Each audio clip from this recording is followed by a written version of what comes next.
Hello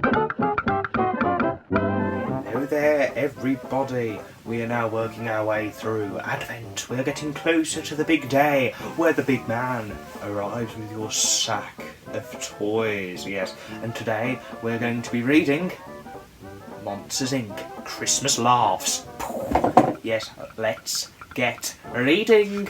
It was Christmas time, and Mike Wazowski was busy working on the Monsters Inc. laugh floor. The monsters collected laughs from kids by telling them jokes, and these laughs were turned into energy for the city of Monstropolis. I just realised I said laugh so many times then.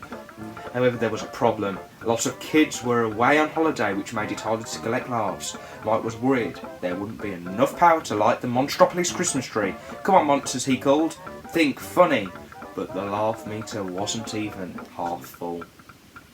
That's sad. Just then Sulley, Mike's best friend and president of Monsters Inc. showed up. "How's it going, Mike?" he asked. "Fine, fine," Mike answered nervously. He didn't want Sulley knowing they were running short on laughs. Sulley looked over at the laugh meter, but before he could say anything, Mike guided him towards the door. The monsters worked even harder at being funny. One monster even juggled 7 plates and spun another on his head. The kid watching him broke into giggles and clapped wildly. The laugh meter quickly filled up. George, a big furry orange monster, sat on the stool next to the little girl's bed, holding a microphone. "Hey, is this thing on? Hello?" George said, tapping the microphone. "Good. Why did the monster eat a light bulb?" "Why?" the child asked. "He needed a light snack." The little girl roared with laughter, and back on the laugh floor, Mike watched the meter grow steadily. "We might actually make our goal," he said hopefully. All of a sudden, the monsters watched in horror as the laugh meter started going down instead of up.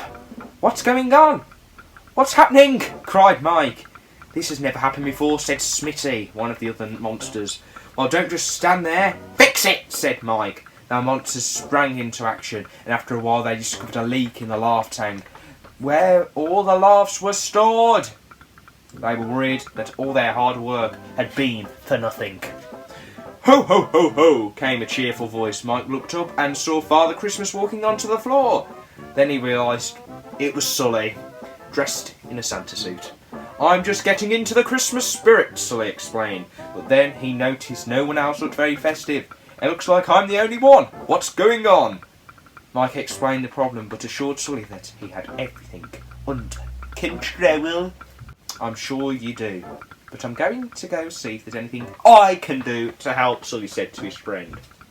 Sulley and Mike made their way to the basement where the other monsters were hard at work. Everyone wanted to get the tank fixed as soon as possible, and time was running out. The tree lighting ceremony was only a few hours away. But the monsters couldn't agree on how to fix the problem. "One of the pipes that lead into the laugh tank has burst," explained Smitty. "We need to tie it off, but none of our tools are strong enough to turn the pipe." Suddenly Mike had a great idea. "Why not actually tie it off?" Since Sulley was so strong, he could bend the pipe into a pretzel shape. Mike stood next to Sulley to coach him, and sure enough, it worked. The pipe stopped leaking. Mike and Sulley headed back to the laugh floor, and everyone congratulated Sulley. Mike wondered why no one was thanking him. It had been his idea after all, but there was no time to think about it.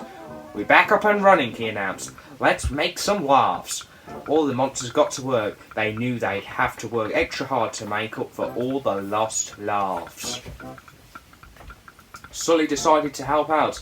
"Hey, we've only got a couple of hours to get the tree lit," he said. Still dressed as Father Christmas, Sulley went through a child's wardrobe door. When he came back, he looked at the laugh meter. It was increasing, but very slowly. "We've got to make it work," Mike said to Sulley. Finally, the laugh floor meter was back, but the time was running out. Then Sulley had an idea. "The only way we're going to make our laugh quota is to get some really over-the-top laughs," he continued. "We need a special kind of monster, one with perfect timing, star quality, a natural at comedy, a one-eyed sensation." But he's going to say Leo. Mike realised what Sulley was trying to do. "No, Sulley, absolutely not." Christmas tree lighting is half an hour away, Sulley told him. Come on, Mike. The whole city's depending on you. That was all Mike needed to hear. Let's do it. But you're coming with me. Together, they went through a door, Sulley still dressed as Father Christmas and Mike dressed as an elf. Mike started with some of his best jokes, and while the kids laughed, it wasn't as much as they had hoped. He realised he was going to have to try something else. He picked up the sack of toys Sulley had bought, but it was far too heavy for him. Whoa! He explained as he tripped and landed upside down, spilling all the toys everywhere. The kids howled with laughter and begged for more, so Mike happily tumbled and tripped for them again and again and again. Mike and Sulley made it to the laugh floor to watch the laugh meter hit its limit. Later at the tree lighting ceremony, Sulley leaned over and whispered in Mike's ear, "You did a great job, thank you." Mike smiled. You know what I always say, funny doesn't grow on trees. When you got it, you got it. And I got it. Jeez, he's a bit of a big head, isn't he? Sulley laughed. He was happy Mike had it and shared it. It was going to be a bright Christmas.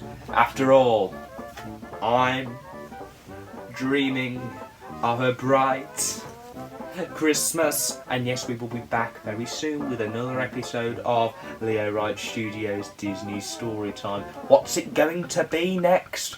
Find out soon. Remember, in the meantime, everybody, keep reading.